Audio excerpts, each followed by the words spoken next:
Dr. Wesley Kress, welcome to Live Your Truth Now. How are you, my friend? I'm doing great. Thank you so much for having me, Mike. I really appreciate it. Yeah, I know. It's been about, this is like our fifth time trying to record with all the internet problems we've both been having on our end. So I'm really glad we figured it out finally. That's podcasting for you. It Yes, happens. Kind of like our nervous system, right? I think you were mentioning that earlier, how important the operating system or operating system, actually, you were mentioning the yes. importance of that.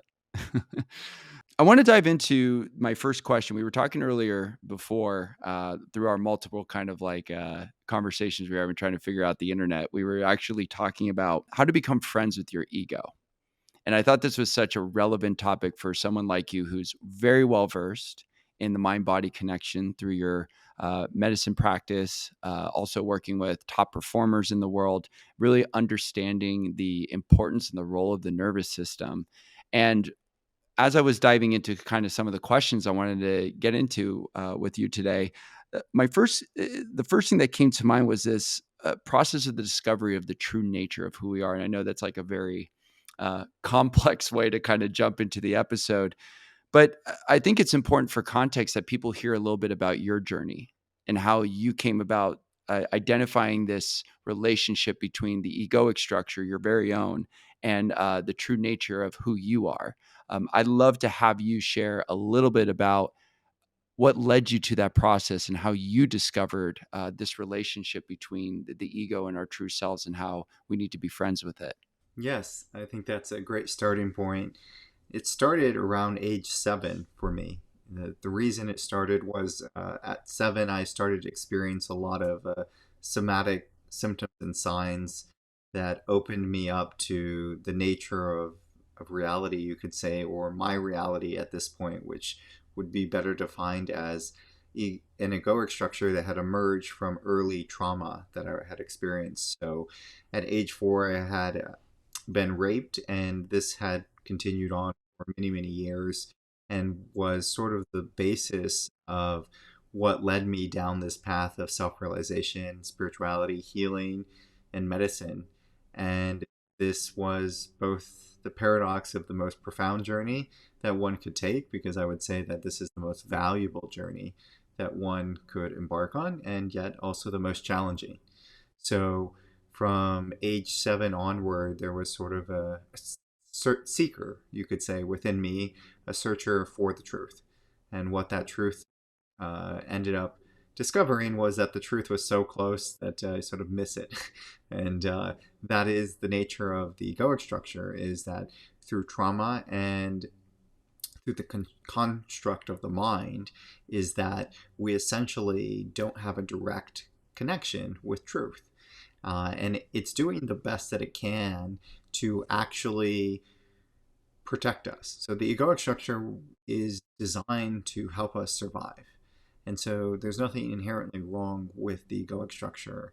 And oftentimes it is discussed from a negative lens or a negative point of view. But the reason it's so helpful to go down this path is that everything within the egoic structure is helpful in contrast to what we are not, and so that we can understand what we are. And this is a very broad question, as you mentioned. And so we'll sort of go through this process a little Yeah. bit, rewind with my journey. Yeah, and one of the things that was interesting that you said about survival and ego and like it's I guess you can say its foundational function is to make sure that we are alive, that we are okay, that there is some mechanism of protection for us. I've heard from other podcasts and from other guests that basically if we didn't have an ego, we'd all be dead. And you know, in hearing that in the way that you were talking about survival and the ego, I also find that on its utility in terms of what the ego is, there's this notion in society, and you hear this among personal development gurus and leaders in the space. They talk about the killing of the ego because of it's this villain, it's an enemy. And I think you've approached it from such a mechanism of like it has its purpose, it has its place. And what are your thoughts about this whole conversation around killing your ego, the villainification of it, or vilifying it, I should say? What are your thoughts around that? Yes.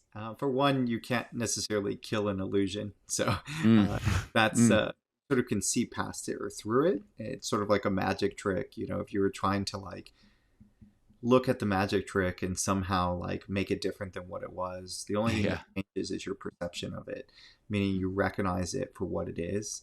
And so this idea that you can somehow kill the ego is sort of like it's not the appropriate approach simply because it doesn't exist, you could say. But what does exist is your identification around it. And so, in the same way that you can see past an illusion of the magic trick can still be done, but it no longer sort of creates the suffering that it created before because you can see that it's not real, if that makes sense. And Yeah. so, the idea that people approach is that the ego does create all our suffering, but it doesn't go away at the end. It's just seen through. And so that is the differentiation of approach that I would say that I have arrived at and seen is that any sort of killing or idea that you're going to remove it is a form of resistance. And all suffering exists in resistance. And so the idea is to see this clarity, not reaction. And that's like a big part of the healing journey is the egoic structure is sort of likened to the evolutionary state of our biology. And in the opposite contrast of this is the spiritual side, which is the ability to accept all things as it is, just the way it is, through an experience of love. Sort of like the yin and yang symbols are sort of one, but they're sort of contrasting the other. And so to know one is to know the other, right? So you don't really have anything in duality that exists in separation. So the egoic structure, the way I define it and help people understand it, so you can sort of get an understanding, because like Yeah. animals don't have an egoic structure, but they do have a sense of self. And there's a difference here. And essentially, we want to arrive back at a sense of self, which is more likened to our natural state but outside of separation from a false self, which is the egoic structure that emerges from essentially trauma and our feeling experience of separation. So the mind, I'll define now as sort of the egoic structure, is Yeah. a likened to a pair of virtual reality goggles that goes over your experience and it has a projection into the past, which has beliefs, conditionings, lenses of perceptions, all from past experiences. And these things are very much felt visceral experiences. So they have somatic nature and emotions that are tied that make them feel very real. Hmm. And so each individual has a different set of virtual reality goggles. And this is why like people often argue that like, oh, it depends on your reality or someone else's reality. And they are true, but not true, right? Because actually there's only one reality. And this is like the part of self-realization that we get to at the furthest end of the journey is that until we unwind and undo all the conditioning and the lenses of perceptions and the beliefs and the constructs, that we actually don't experience reality as it is. We experience reality through our virtual reality goggles, which is our egoic structure. And this projection into the future, like dreaming of the mind and like hoping for a better future will bring something, is actually just a trauma response. And everything that could ever Mhm. be is actually right here, right now. And if you suffer now, you'll suffer into the future. The only reason you get some reprieve when you start dreaming about the future is you're actually creating some amount of conditioning that is escaping the pain and the unprocessed material from the past that is part of the egoic structure. Yeah, that's so interesting. It's almost like you're creating distance between the present, Yes. the present moment where you are into this future ideation that things are going to be better for you in your tomorrow. And I think something that was really interesting was, the role of suffering in shaping and forming who we truly are. Your childhood and your journey to where you are today was, full of so much adversity, and there was so much trauma in there, that the work you've done is just absolutely incredible for someone to take where they've been and how they grew up and to overcome that through multiple different practices and modalities. And I think what I would love to hear from you is more about this role that suffering has played, and your own personal suffering has played into helping you find your true identity, the true nature of who you are, and also the separation of the ego. And we'll get into more of the non-duality aspect later, but I think this relationship that you've cultivated through the lens of your own suffering is quite profound. And I'd love for you to just elaborate more on that for us.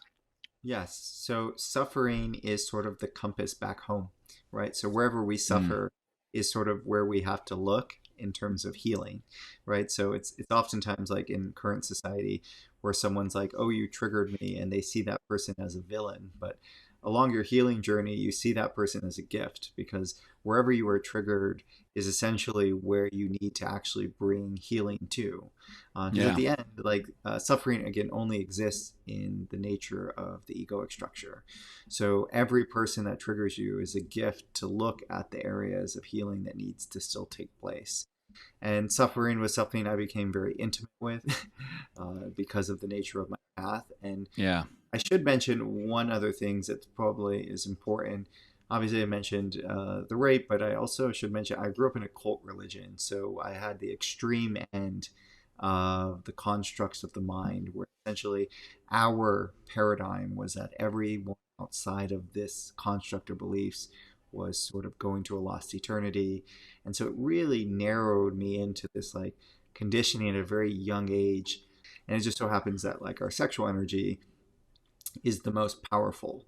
So that's why like sexual survivors of rape and stuff have such a difficult time healing, is because, you know, in this moment I was like pulled on both ends of the extreme of having the construct of the mind and then simultaneously having this somatic experience that was overwhelming to underdeveloped nervous system, and it Yeah. shattered in all this way. And so by the time I was 19, there wasn't a single thing that didn't trigger me on all levels. Mm, So, and this is like from the standpoint I was chemically sensitive, I was food sensitive, I was triggered by, you know, pretty much every interaction of anyone else's nervous system.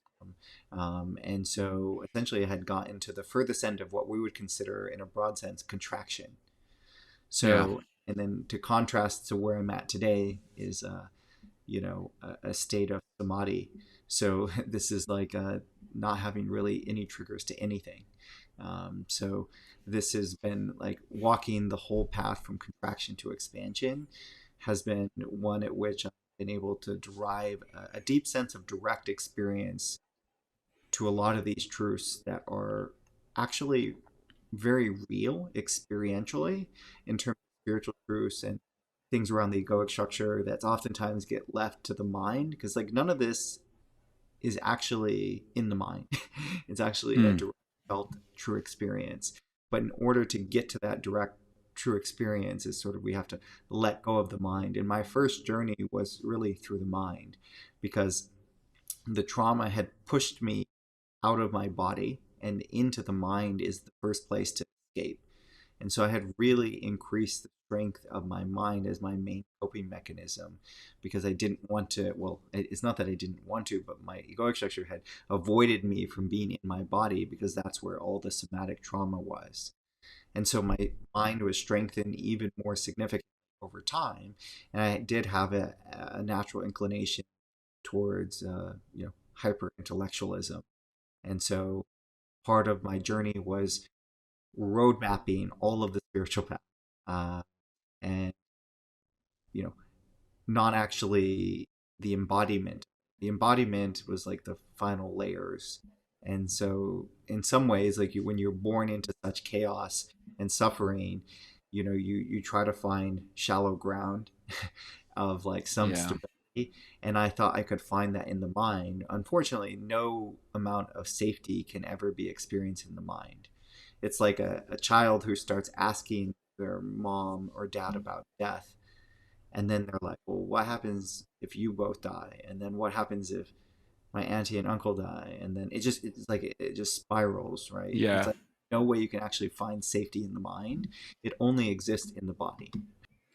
Well, and you know, it's something you said, something you said, Wesley, about the contraction expansion aspect. We've had a ton of conversations, I know, offline about the non-duality to the true self, which is like there are times where you're going to be in a contraction state. And, correct me if I'm wrong, but, in the navigation of the self, there are the contraction states, which are very much like the focus periods, that of, I would say when I drink coffee, like I'm very much in a contractionary state. I know you and I have talked about caffeine, right, and extensively.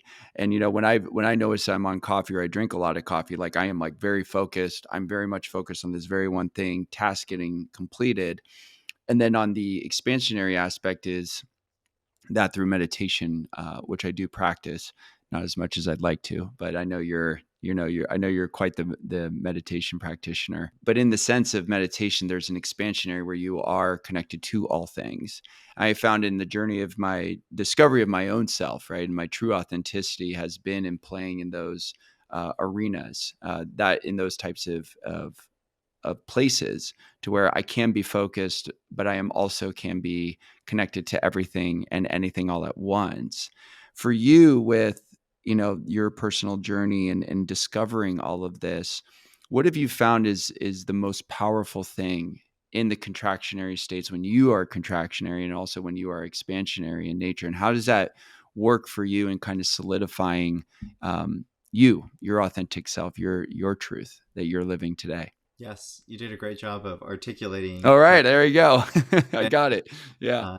Yeah, it really is sort of like a field of, I guess, attention and awareness. Awareness is like, just like the totality of our experience. And then the attention is like where within that awareness are we focused. So attention would be like, okay, in a contractionary moment, all I'm focused on is my breath, Hmm. right? I might be aware of other things, but like if you actually contract deep enough, you can sort of like lose everything um, in relationship to everything else, just at the expense of the contraction of focusing on your breath. And we do this very commonly day to day. So if you're at the computer, you're so contracted, your attention is so contracted on your work that you're not even aware of your body anymore, right? Your Hmm. attention is all in your work. So you might have to had used the restroom 3 hours ago, and now you are like, it's becoming so urgent that it's calling your attention to this recognition. It's expanding, simply because it's becoming further and further escalation of Yeah, urgency. like when you forget to eat or like you forget to like drink water or you don't know where the time went. I'm assuming those would be examples of hyper contractionary states. Yes, and most Yeah. people live in these hypercontractionary states of the mind, Hmm. right? So it's kind of like they're lost in thought about the future or the past. And so they're not actually here in the now. And so the nature of contraction and expansion is that they both exist in meditation. Essentially, initially, you have to be able to contract enough, meaning focus enough, in order to get to expansion. Because if you can't hold any degree of attention on any one thing, how do you think you can hold it on all things? So Yeah. expansion is the furthest end of the progression of meditation.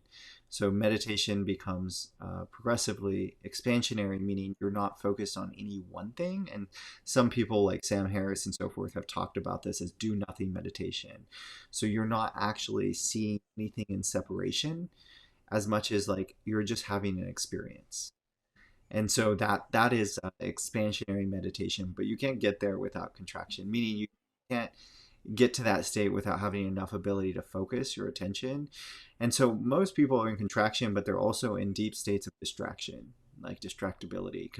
And part of that is because there's so much windows of RAM, of past experiences, conditionings, things that are unprocessed. It's as if they're still happening right here, right now. So Mm. if you meditate, you go to sit to meditate, you will recognize that the things you were feeling were always present, but your attention may have been trying to escape the sensations. So if you have anxiety in your chest or in your lower abdomen, you may have not noticed because you were so contracted in the mind of your work.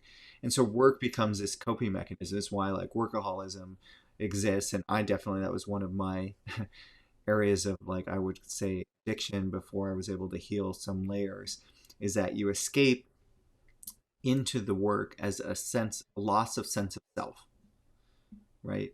And what I mean by a loss of sense of self is like if you focus in on something so strongly, you sort of have what people would consider as like a state of flow or a state of the zone, where like Yeah.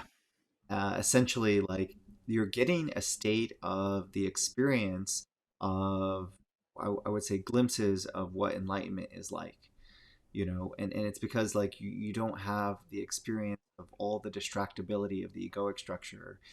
You're so contracted. The problem is with this is that it is not enduring or sustainable. So like essentially it comes at a great cost or an expense, and it in itself is like likened to like stepping over a dollar to pick up a penny. And so this is where like the distinction comes into play, is that natural healthy processes that are insatiable are essentially this process where you step over a dollar to pick up a penny.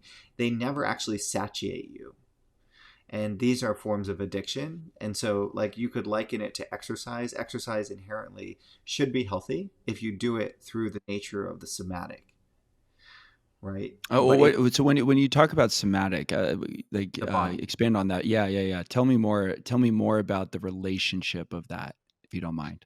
Yes, so exercise as it relates to addiction can be understood from the standpoint of the difference between working out through the mind versus actually working out through the body, the somatic nature of things. And I'll give a little bit of context and relativity, because ultimately I see this quite commonly in the fitness enthusiasts, self-help space, is that essentially you have individuals with a really weak mind who basically would stop way before the nature of the body would stop. And then you have really people on the extreme end of a very strong mind, like a David Goggins or so forth, that go way beyond when the body should stop. Yeah, like And top performers, like CrossFit athletes, and yeah. yeah, so you have people who are with really strong minds, and one could say top performers, and essentially they were able to push way beyond the capacity of what the body is from a healthy standpoint. And again, defining healthy is essentially relative to the capacity of the nervous system to adapt to some sort of externalized stress or internalized stress on the body, meaning its adaptation capacity. And so this can be quite complex in terms of like discussion, but you can see this when someone is further breaking down than actually being able to adapt. And would go as far as to say that if we wanted to get really nuanced about this, you could see in the nature of contraction of their nervous system. So the way Goggins comes across is actually quite Mhm. contracted. He's quite angry. He's quite extreme in all of the ways in which he approaches, and there's nothing inherently wrong with this. Essentially, contraction is what leads us to expansion. Like, if you don't contract enough, you're not going to have the clarity of understanding of what expansion means. So, Goggins, in many ways, is probably closer to like the possibility of going down the path of enlightenment than someone who's sort of in the middle here. He's actually on the path of self discovery and self realization. He might not know it, but everyone is. That's interesting. Yeah, there's not a single person who isn't on the spiritual path. It's just whether you're aware of it or not aware of it is sort of what differentiates people. So I would say all forms of contrast at the extreme are actually the most insightful. So when you go deep into contraction, which I did just based on my life path, and also like Goggins in terms of the nature where he is you are able to extract a lot more wisdom of understanding of things, because it's like, relatively speaking, I gave you an extreme experience of, say, a temperature. You would sort of know the other end much more, Yeah. right? So all Mm. forms of contrast are able to give us an understanding of the whole. So extremes are very powerful in their ability to illuminate all parts of the self. And That's so, interesting. Sorry, Wesley. I wanted to dive into that, just kind of maybe have you parse this out a little bit more. So, if I'm hearing you correctly on this, that basically in these modes of extremism where we're pushing outside of our comfort zone, you and I have a friend, Akshay, who's going to be on the show in the near future, where he chases these levels of extremes. in pursuit of himself. And you and I have talked to him extensively, and if I'm hearing you correctly, it's these arenas of extreme where we're pushing our bodies past what we think they're capable of using our minds, or we're sitting outside and we're going on a polar expedition by ourselves for 30 days alone and isolated in these really notorious environments that have known to like really just break the human spirit. Those are the arenas actually where we can truly find who we are and our relationship to the ego. Am I understanding that correctly? Yes. In fact, all Beautiful. spiritual practices have a relationship to these things. It won't take Mm, you all there, but it's going to illuminate a lot of the truths. So the reason that is like, essentially there's a certain level of energy that's required to keep up the constructs of the ego, right? And so when you go to these extremes, be it physical, right, eventually you get to a point where there's no more energy left in the system and all the walls of the ego shatter. So the nature of some of the self-realization as it relates to the extremes is that essentially you're able to understand its opposite by going into the furthest extreme of the mind, which is mm, sort of like outside of the bounds of what the body and energy capacity can handle. And when you get to that extreme, all the walls of the egoic structure don't have enough energy to continue to give you lenses of perceptions, conditionings, and so forth, and they fall away. I mean, this is what's considered as the dark night of the soul in some of the spiritual journey I had at 19, and you have many of them along the path, but people also consider this like rock bottom. So if you take the yeah. instance of extreme drug usage, right? All drug usage is doing is tapping into energy within your own system, but the problem is that it's actually opening a gateway of more and more conditioning that is contractionary in nature. It's sort of the same analogy we talked about earlier, stepping over a dollar to pick up a penny. But Yeah. many people who end up on the spiritual path have come from those paths. The reason is they've gone so deep into contraction, they recognize there's nothing down there. So for the Mm, person who hasn't experienced those states, they're still like curious. So maybe there's something down there. But like the person who's hit rock bottom like a drug addict and clearly gone the other way, they know with all clarity there's nothing down there.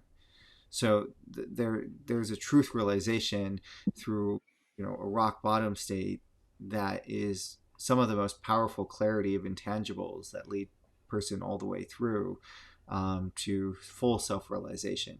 So sometimes, again, all forms of suffering are potentiations for expansion. So again, no time or things are lost, and all forms of wisdom are extracted from contraction. And so you sometimes have to go down these paths, and that's why like all rivers end up back in the ocean, so to speak, mm, and there are yeah. no That's a paths. great analogy. Yeah. Yeah, there are no wrong paths. The only path that would take you further away, would say, is that you're become so asleep or unconscious that you're not actually present with the unfolding of these things. And a lot Mm, of these behaviors do take us deeper into unconscious behaviors. So a lot of times spiritual teachers and so forth would say if you want to really help with an addiction is just be present with it. The presence of it, the awareness of it, will help it dissolve on its own. And it's because the unconscious behavior is what's driving more of the addictive cycle. Most people are trying to escape some sort of past experience of trauma, and that's why they are using. It's But you can't sort of see that in the beginning, and so as you bring attention and awareness to those areas, it expands, and by that very nature, as you look at something, it changes. I mean, in this we could get down into physics and all sorts of yeah. other, but ultimately that's why. And so these extremes of exercise and so forth are what drive many spiritual practices of like long fasting, long meditations, or extreme endeavors like akshay and things like that to get glimpses into the divine, God, the infinite, which is a part of self-realization. And ultimately I would say that the difference is that at some point you have to walk through the path and let go of a lot of that, because like there's actually an enduring, sustainable path and not a fleeting one. I didn't really realize this for a while. So I thought for some reason I could, take everything to the extreme and I would just like end up there, and then it would be this sort of perpetuity. But that's actually not accurate. That's why meditation sort of like the final destination, is that it's an unwinding of everything, and then when you unwind, you just get back to the true self, which is what a Yeah. childlike is basically, a child's sort of like born enlightened. It doesn't really have a full construct of sense of self. It's just sort of in the moment. It's experiencing everything through awe and astonishment. It doesn't need to be taught joy. It doesn't need to be taught love. It just is that. And at our truest nature, we are just love, and we are just joy. And you can see this in childlike spirits before, we have all these conditionings, traumas, lenses of perception, and constructs of the mind. Is that, and that's why most biblical and spiritual traditions is actually getting back to our childlike nature. And the spiritual path is actually to heal the inner child, right? And so that's sort of part of the contrast. And you can heal the inner child by having children, because your inner child is just, sort of reflected back to you through the children you have. So it's there's actually an implicit nature of just evolution or biology that is already inherently spiritual by nature. I mean, the word spirituality is often compartmentalized so heavily that people think they're not spiritual. Oh, that's interesting. It's like spirituality is the base operating system of everything. Yeah, no, that was really well said, and I think there was so much in there that I found was really powerful, because really the presence and the awareness of the problem eventually will help it dissolve on its own. I love that, Yes. and I think it's very cool. It's like this circular motion of all rivers going back in the oceans. Like, you can do such deep work, you can go to the extremes, but the longer you're on that path, you will eventually come back to the self. You will come back home. And I think it's just like really beautiful how you explain the intricacy of that. And the other thing that came to mind as you were talking was, there are a lot of people out there who like competing, and there's competition, and like, oh, I'm going to become the best version of myself. I'm going to go super hard, and I'm going to do all this deep work on myself. And they treat it very much like a race. I have noticed in my own journey, and at times my own competitive streak, and also with people that I hang out with in their competitive streak, that there can be a higher chance of beating yourself up, or feeling like you failed in the pursuit of knowing who you are and identifying that truth that you've always wanted to live for yourself. And I find that it's kind of counterintuitive. It's like you're working on yourself, but then like you're beating yourself up at the same time, and you're not really extending any sort of love. And I do believe with you, in agreement with you, I should say, that we are all love at the base layer. That's what we are. Um, this idea of compassion, though, you are to me one of the most compassionate individuals I've ever met. I see it with your patients. I see it with your friends and people very close to you. I even see it with you and strangers. The extension of that compassion that you've cultivated through many hours and time spent on undoing all of the hardships and the travesties that have happened to you, to really be an extension of love and compassion. When in your own personal experience, when you were going through your own journey of healing to get to the core nature of your true self, how did you navigate failure? Because you're a high performing guy. You're competitive in nature.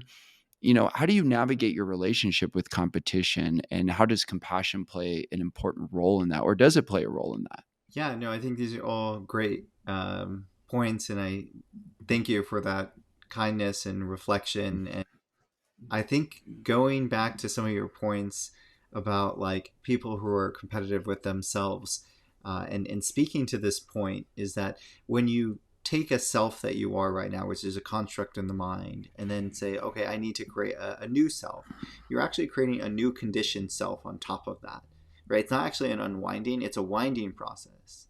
And so like to take one self and relative to another part of yourself is actually to sort of miss the boat here.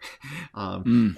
we oftentimes do this, and it's coming from a place of competitiveness, meaning that somehow you have to beat the other side. But by beating the other side is that, for one, you're validating that the other side is real and true and exist, right? That like this other self that you've learned to practice and behave and have all these conditionings is real. Because like in contrast to that, it's like you feel like I'm, for instance, to give like a really good analogy is like, again, I go back to David Goggins because he's a really good extreme side of this, but like he's still running from the individual that's overweight, right? Mm. He's that construct is still deeply embedded in the nature of the self he's created, right? Which is like every part of his motivation is about destroying that old self. But by doing so, he can't actually let it go, because like every part of the conditioning of the new self is in relationship to the old self that wasn't really real. Meaning that like, yes, the experiences he had around it were real. He was overweight, he had a lot of trauma from his father, but like ultimately they weren't him. And Mm. so most self-help and so forth is like around this idea that I need to create a new self, which is layering new conditioning in response or reactivity to an old self that I feel is inferior.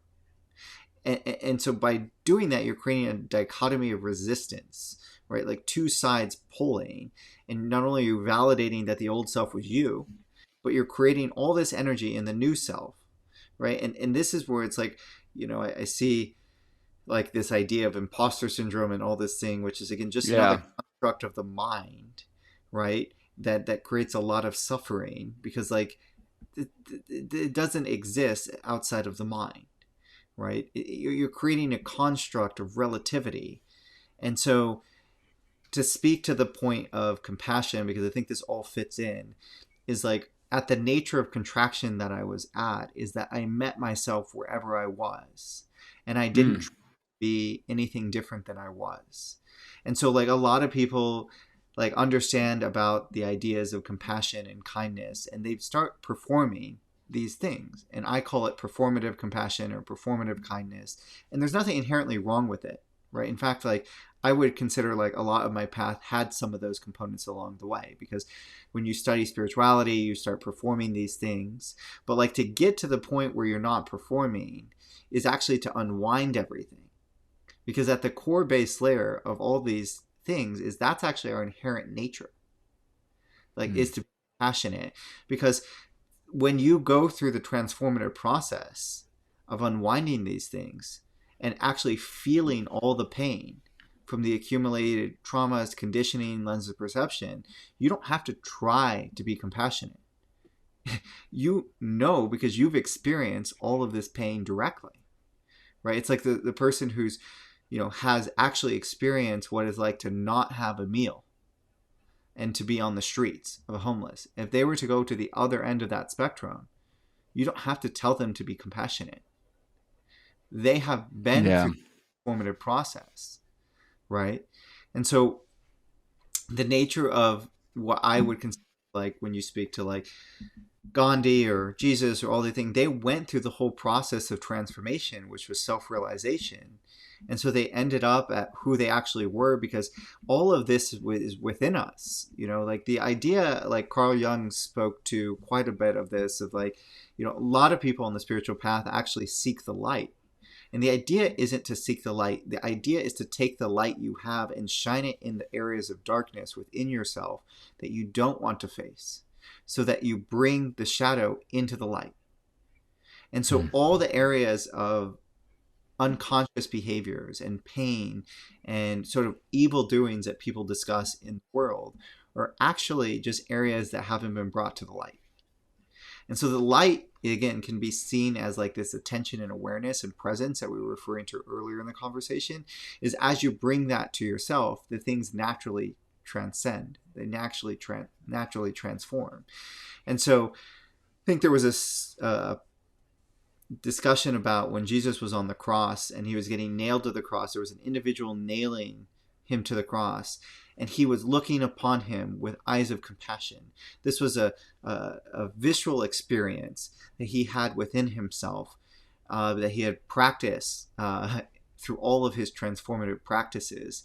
And the reason that was because you recognize that anything outside of this is actually a further acceleration for suffering and pain of yourself and others.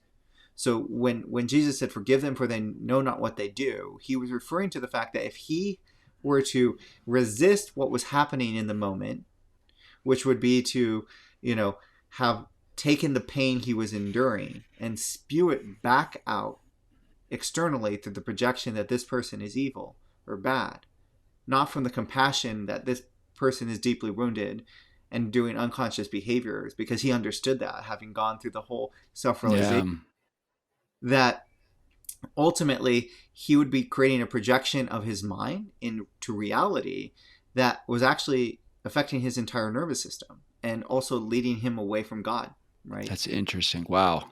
That was and these truths are very accurate in terms of direct experience. And so that's Sure. why, like, ultimately judge someone else is to judge yourself.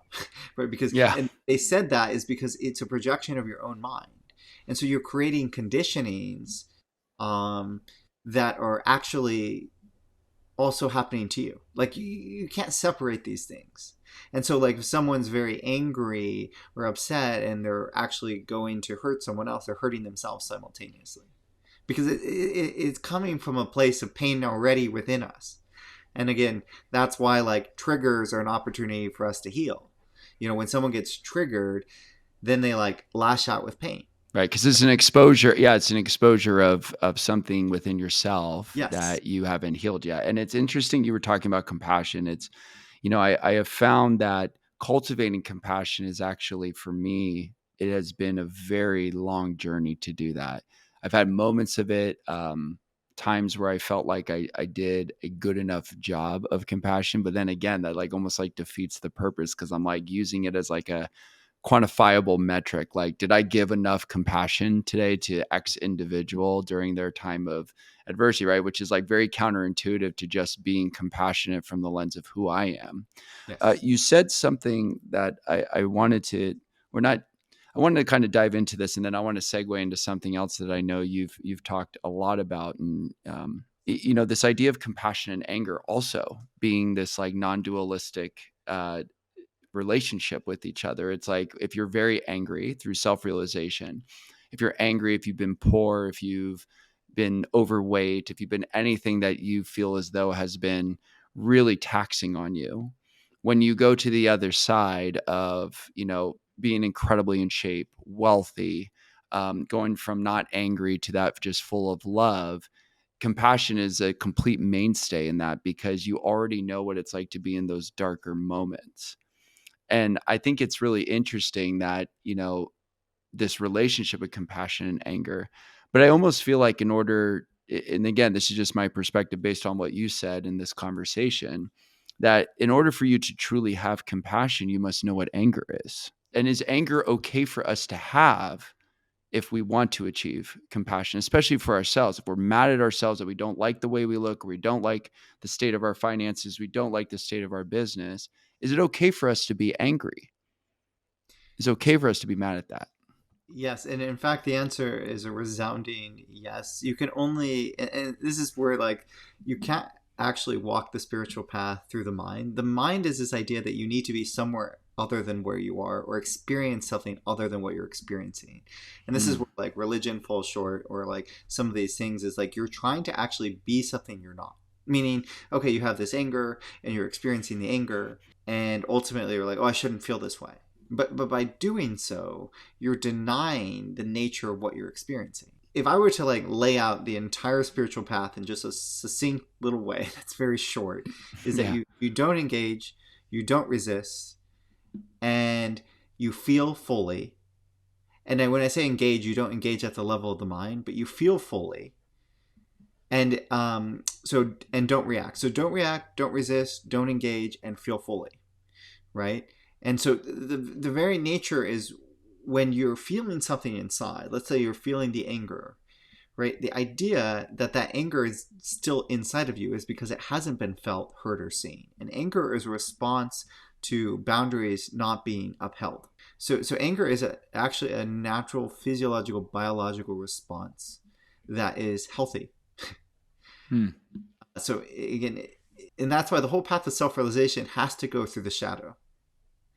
Because like, if you don't actually go through and process all these shadow emotions, you're actually just identifying around the end point of spirituality, which is like, oh, yeah, I want to be Jesus, I want to be Gandhi, I want to be all these people. Like, it's just a new egoic structure you've now identified by. Yeah, you Right? can't be Jesus by saying you want to be Jesus. Like, It's a projection of mind. yeah, right, right. Like, and it's just a furthering of a misunderstanding of the very nature of spiritual processing. When you're feeling that anger, you don't necessarily have to engage with the anger in terms of like explicitly. Like, let's say you're feeling really anger, the key is to be present where that anger is and to feel it fully. If you are in a deep state of awareness, you can actually take enough space and time to feel it fully and then respond rather than react. And that is Hmm. the decision: don't react, don't resist, don't engage, feel fully.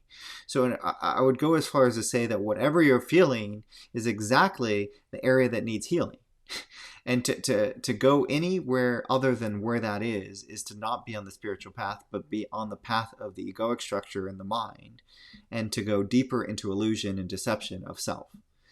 And so it's like, that's where like there's not a lot of discussion around this, but I would say it's actually very common that people get more lost in avoidance of the shadow, which is like kind of the emotions that people, oh, these are all the emotions that make people bad. But like, Yeah. that's not necessarily true. Like, they all come from a place of hurt and pain, right? Like, there isn't any person that's doing these things that people would coin as like evil behavior unless it's coming from a place of pain or hurt, and also unconsciousness, right? Or, and I say one, unconscious, like someone might know that they're doing it, but they do not understand, they truly do not understand the implications of what that means, right? So like the person who's nailing the nails into the cross of Jesus Christ, like, he might have been knowing that what he was doing is inherently wrong, but he did not know the implications. Like, and this is where you awaken to these things, and Jesus had already awakened to this. That's why he wasn't resisting that, and by not resisting it, he was basically able to stay in the divine center, Oh, that's right? interesting. Love, Hmm. passion through that, because he knew Yeah. any level of resistance would have taken him down the path of the shadow emotions. Hmm. And so he was feeling everything at a deep visceral level of experience, but he wasn't resisting it. And all suffering happens in resistance. And so there was Yeah. no need to like jump into the mind and say, oh, this is a horrible person. Like, he could see his own pain. Because when you realize self, you realize all of others. Like, you're a microcosm of the macrocosm. You're not only a drop in the universe, but you're the universe in a drop. I like that. That's actually I should put that on a t-shirt. Yes. You know, yeah. I want to first of all thank you for this amazing conversation, and I want to finish off, with two more segments, and this last segment, and then wrap it up with a kind of some closing thoughts from you. You're a big proponent of psychedelics, and we have talked extensively about psychedelics. And I know psychedelics is trendy, and everybody's like, thinks it's cool and awesome to just do mushrooms, and microdosing's been great. And, there's also this other aspect of like ayahuasca journeys, or like having their day in the sun, so to speak, where people are going to do plant medicine just across the board. And I know there's a lot of scientific research that has shown that depression, anger, anxiety all have reduced under the guise of using psychedelics extensively. When it comes to the role of self-discovery and in the theme of this show and authenticity and living your truth now and discovering who you really are and creating a life outside of that, you have told me how powerful psychedelics are and how they're used as a tool. And I'd love for you to just shine some light specifically on the role psychedelics has played in your life and what your thoughts about using it as a tool in terms of expanding upon one's journey to discovering who they are and undoing these layers that we get from conditioning and forming over experiences of our lives. I'd love for you to just share a little bit with that and have a conversation with me as we approach the end of the show. Yes, I think that's a great point of conversation. I know it's very relevant. I mean, I was aware of psychedelics pretty much my entire life. I was very anti drugs of any kind because of Yeah. prior conditionings and, growing up in a cult and just ultimately all the health issues that ensued because of that. So, yeah, I was always aware of them. I was not aware to the degree of like safety. And so I would credit a lot of Roland Griffith's work at Johns Hopkins at really opening my own mind. I was always, it's the nature of how spiritual progression happens is you have to first be open and then you have to go beyond what you don't know. That's actually the only way growth happens. And so there's an implicit humility with the spiritual path. And I would say that the nature of psychedelics are somewhat of a tool, and they can catch people along the way in terms of taking them down paths that would like make things longer than they should be. And Yeah. that reason is because they don't really understand the process. And so from 16 to about age 33, I focus under a mentor named Gary Van Warmerdam. He runs a website called pathwaytohappiness.com. And he was a mentee under his mentor, Don Miguel Ruiz, who wrote the Four Agreements, the Fifth Agreement, and obviously Mastery of Love, and many other deep wisdom around the egoic structure, dissolving it. And he was very intricate in my ability to understand the process of these things. So he, on his website, he has 2 self-mastery courses where he breaks down the nature of the process of how you go about doing this. Because you read the Four Agreements, you're like, wow, that would be great, Yeah, and it's a great book. yeah, but ultimately it ends up just becoming this like fleeting experience that you read through the chapters. But a lot of people don't get to the embodiment because embodiment, Mm. like, information doesn't equal transformation. It's the integration of that information that becomes transformative.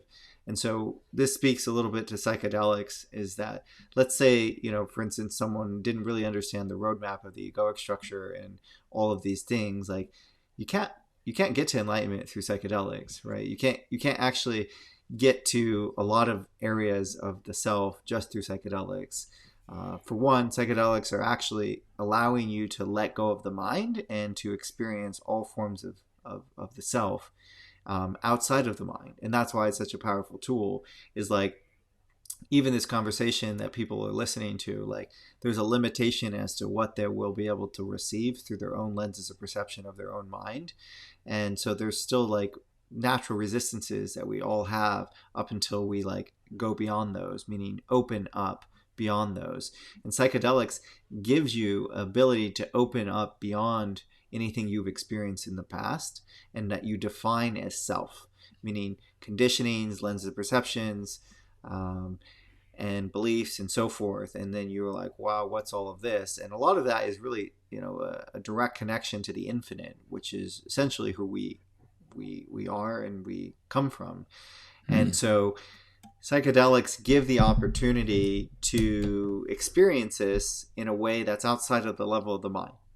And that's why they're so transformative. Is Michael Pollan in his book, How to Change Your Mind, and then also on the Netflix series, sort of discusses a good analogy in reference to this. He says that psychedelics sort of, if you had a snow globe and that snow globe had a lot of past of neurological patterning of what you thought to be you, right? Like from past behaviors, from Mm. just over coping mechanisms, so forth.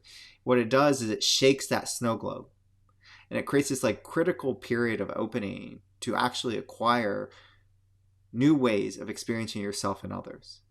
And so when you shake that snow globe, you have fresh powder that goes all over these sort of like continual pathways that you've driven down. And in this opportunity, one might call that neuroplasticity, is that you have an opportunity to engage with new behaviors.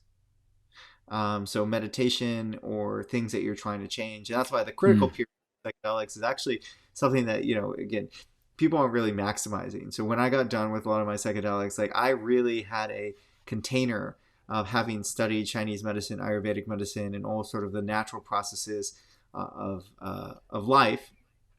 And I added something in every time I did psychedelics and really sort of like ingrained that into my processes so that it became an extension of sort of what one would say as like the Tao, which is just alignment with natural processes and natural rhythms of life. And so psychedelics, there's so many different ones, and I would say that some are, more studied than others, and some are safer than others. And, you can go down the list. A lot of the differentiation, though, with psychedelics and traditional drugs is that psychedelics actually take you closer to you, whereas other drugs take you further away from you. They take you into the mind, and they give you an opportunity for conditioning. So, for instance, like if I were to get Yeah, could you give me an example? Yeah, can you give me an example of what types of drugs pull you away? Yeah, so most other drugs are really heavily dopaminergic mediated, Mm. and actually create a lot of ability of conditioning. So, for instance, like that's why they're so addictive. Like they take an amphetamine, it's like 1,000% of your normal baseline dopamine levels, and so it like expels all this energy for you, and you get this euphoria and stuff like that. But then as you come down into contraction, you go back because it's actually designed like dopamine's like the currency of life, and so you end up like trying to go back to that same high, and the behavior is tied to the conditioning, and as well as the experience of that drug. So for instance, like absolutely, like within relativity, like when you take an amphetamine or alcohol or any of these drugs, that like how you're going to feel. And the egoic structure is all about control and Yeah. certainty. So those drugs are all like feeding the mind and the egoic structure because it knows exactly what it's going to feel, and it doesn't have any sort of like unpredictability, right? And it doesn't necessarily, it can bring up emotions from the subconscious because alcohol, for instance, like it'll pull some of the subconscious forward, but it actually tends to take people deeper into their delusions and their illusions.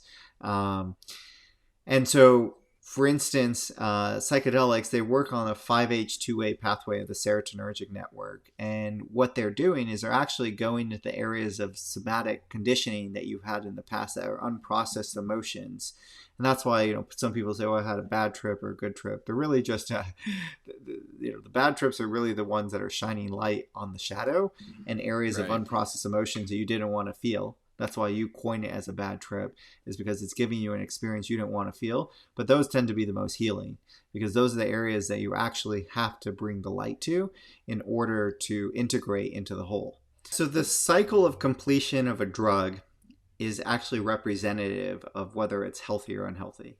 Mm. So in the same way that like junk food is insatiable, you take some junk food and you're never satisfied, right? Yeah.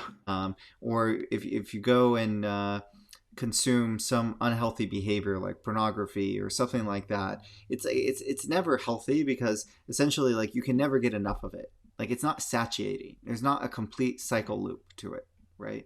It's actually hijacking a specific process in the body that's natural, but it's giving you something, but never anything. Again, it's go back to Mm. $7 picking up a penny. So Yeah. it's ultimately contractionary in its nature, right? It's sort of taking more from you than it's giving back, but it gives you it in the control of the mind. Meaning you get it here and now, like, oh, I want to have this experience.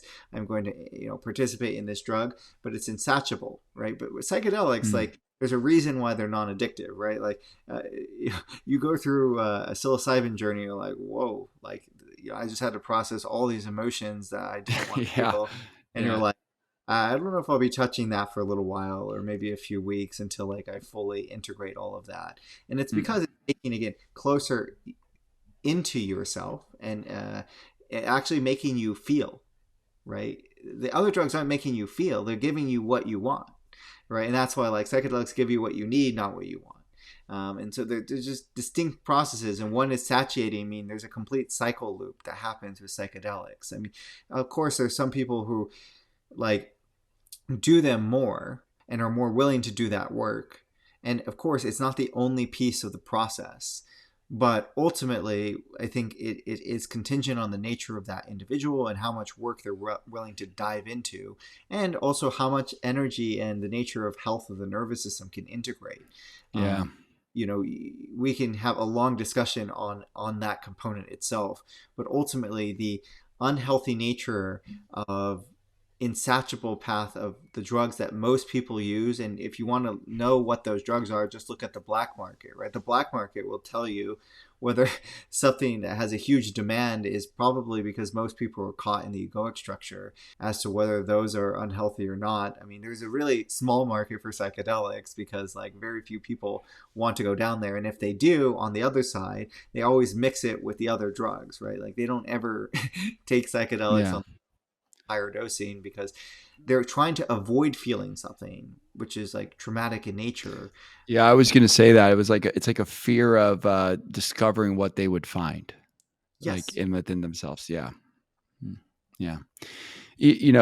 First of all, Dr. Wesley, this is great, man. And thank you so much for all your time today. And, I, this psychedelic section we'll probably have to have for like a whole other separate episode for, because I feel like we could go down the rabbit hole with this. And, especially now with more of the mainstream attention that's catching. I don't know if it's like fully mainstream, but, there is progress being made in the utility of that through really helping people break free of their own constraints. And so I think it's really interesting about bringing you closer to the true nature of yourself, and this is one of many tools that can do that. Meditation was another one, and understanding the process of extremes and how important they are into that. So thank you so much for your time and just your knowledge and your wisdom, and just also sharing your personal story. What's one piece of advice that you want to give to our audience in helping them live more of their authentic self and living their truth now? Bringing presence to the present moment. And the reason that is that there is no truth that can be found in the mind. It can only actually be discovered in right here, right now. And that ultimately, wherever you Mm, are in your journey is exactly where you need to be. And the differentiating factor between you progressing along the healing path is your ability to be present. And so this would be added by one other piece of advice that would come along with this is that to create more space in your life. So most of us fill every amount of time that we have with more busyness and more things to do. Most people are trying to create sort of a song of their life or a symphony by ringing together so much noise and so much distraction. And then they wonder why they aren't progressing along the path of healing or growth. And it's that you actually need to do less to do more. yeah. And Mm, so essentially, again, if there's a piece of advice is to bring presence to the current moment and to create more space. And when you create more space, I would say the practice of doing this and actually creating transformation is to do meditation. And if you feel that you are quite contracted in the mind, is to do a form of meditation called Vipassana, which is somatic meditation, which is body scanning. And not to do sort of traditional meditation where you're just focusing on, a single thing or the mantra or yeah. something like that, because the nature of the somatic is where all the magic lies, right? Like to be in your body like a child is to experience the totality of the universe and self, because that is where heart centered is. It's not in the mind. And so most people have a lot of issues at the level of the somatic trauma, meaning the body trauma. And so that would be a better start to a contractionary meditation of focus by incrementally scanning the body. And that would allow for presence and for space to become a regular practice in your life Mm, architecture that would lead you to self realization. mm. Beautifully said, and a great way to end the episode. Dr. Wesley Kress, my dear friend, thank you so much for your time as always and your knowledge. It's been great having you on. and sharing your wisdom with us. So thank you again. I appreciate you greatly. And I will see you soon, my friend.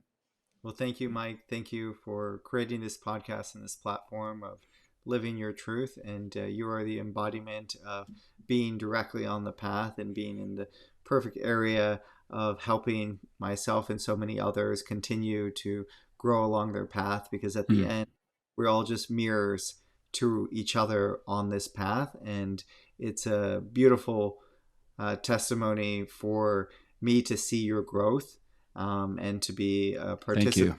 as well. And so thank you for all that you do. Yeah, thank you, man. I really appreciate it. And I'll see you at dinner soon. And thanks to all of you for listening and watching this episode of Live Your Truth Now. If you like what you heard, you like what you watched, go ahead and subscribe to our YouTube channel. You can also subscribe to Apple, Spotify, or wherever you get your podcast to check out the full version of this episode. You can also follow me at mike.liguori on Instagram. And Dr. Wesley, before you go, where can people connect with you and find more about your work? Yes, they can connect with me through Instagram. I have a profile at Breakthrough Performance Rehab.